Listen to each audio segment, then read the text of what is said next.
created us? Yes. Yeah? Yes. So who created God?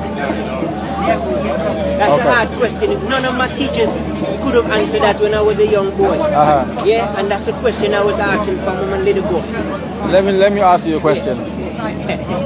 The reason why no one answered your question, is the problem the answer or the problem the question? That's pretty good news. Well, I don't think the question is the problem. Okay. I think if the answer, I think you just can't get an answer.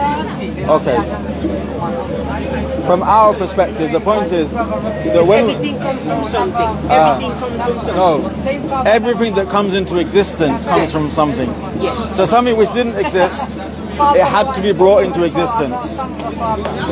But God, in order for him to be God, in order for him to be worthy of worship, he has perfect names and perfect attributes. He is the first without a beginning. He's the last without an end. So the Creator has always existed and always will exist. The moment you say, who made God? That's not God.